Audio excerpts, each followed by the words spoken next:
Kemudian hipochlorite. Nah, hipochlorite ini adalah zat yang mungkin bisa kita bilang sering ketemu dalam sehari-hari. Ini yang biasanya kita temukan pada Baiklin ya, pemutih. Hipoklorit mengandung klorit. Ada di Baiklin, ada juga di kolam renang. Jadi air kolam renang itu biasanya dikasih hipoklorit ya.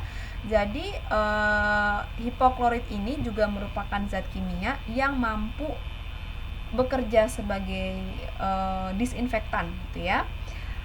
Zat atau komponen alat biasanya yang kita rendam dengan hipoklorit ini dapat berkurang drastis mikroorganismenya, tapi memang butuh waktu yang cukup lama, yaitu 20 hingga 40 jam. Dan hipoklorit ini bekerja dengan cara mengoksidasi komponen organik atau dia merusak karbon pada mikroba dan menyebabkan kematian. Nah, karena dia bersifat oksidan atau dia mengoksidasi, maka hipoklorit tidak direkomendasikan untuk logam. Artinya, alat-alat laboratorium yang disterilkan menggunakan hipoklorit tidak boleh mengandung logam, karena alatnya bisa jadinya karatan ketika menggunakan hipoklorit. Lantas, kita gunakan hipoklorit ini untuk apa gitu ya? Biasanya hipoklorit itu digunakan kalau misalkan komponen yang akan kita sterilkan itu terbuat dari bahan plastik atau dari bahan non logam atau logam yang sudah dilapisi stainless steel, itu bisa. Tapi kalau dia besi, itu tidak direkomendasikan karena bisa merusak besi itu ya. Dan kita harus mengatur konsentrasi yang sesuai untuk penggunaan hipoklorit ini. Kemudian yang berikutnya adalah alkohol 70%. Ini adalah zat sterilisasi cair yang paling umum digunakan dalam kehidupan sehari-hari. Bisa digunakan untuk sterilisasi makhluk hidup maupun sterilisasi bahan-bahan atau peralatan medis. Dan yang berikutnya adalah lisol. Lisol ini mengandung asam karbol. Jadi karbol kalau di rumah kita sering pakai untuk membersihkan lantai dan sebagainya, di laboratorium itu juga kita gunakan si karbol ini. Lisol ini nama merek dagang setahu saya untuk karbol khusus laboratorium. Dia punya bau yang khas seperti bau karbol pada umumnya dan dia bisa membunuh mikroba hingga virus.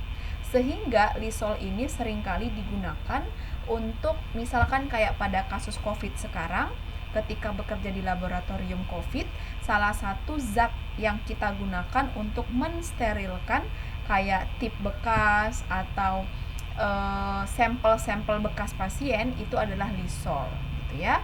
Dan dia bisa mensterilkan karena dia merupakan kelompok fenol, dia mengandung sejumlah alkohol seperti itu. Kemudian yang berikutnya setelah tadi kita bahas ada teknik sterilisasi pemanasan, teknik sterilisasi dengan menggunakan suatu zat kimia dan gas kimia, sekarang adalah teknik sterilisasi dengan menggunakan satu sinar tertentu atau kita kenal dengan nama sinar radiasi ya, radiasi elektromagnetik. Itu bisa berupa sinar UV, sinar X-ray atau sinar gamma ya.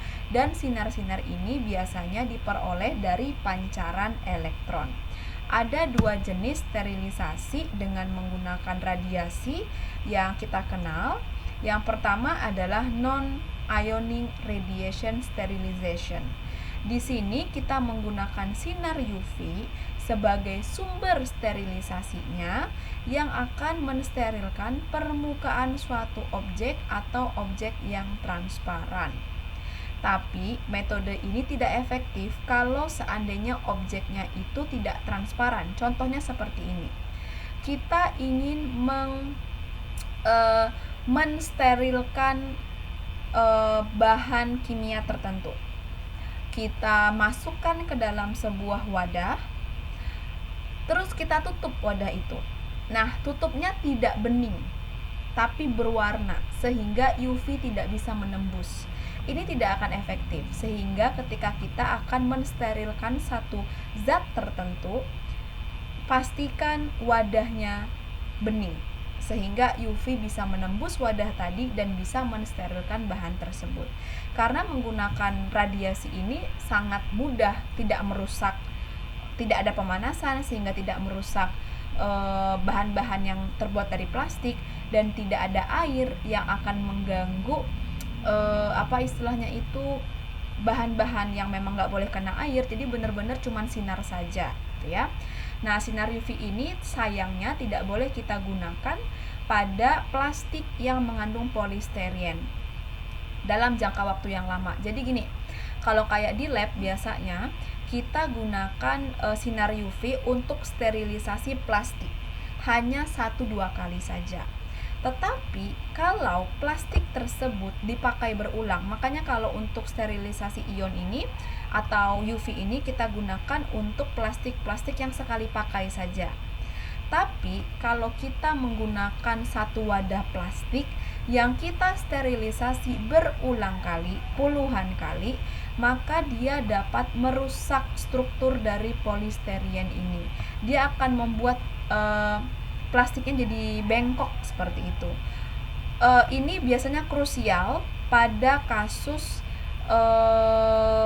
PCR. Jadi untuk alat PCR itu kita biasanya ada kita sebut tuh well plate atau wadahnya yang dia itu kecil banget, halus banget, dan itu harus cocok dengan badan si alat PCR.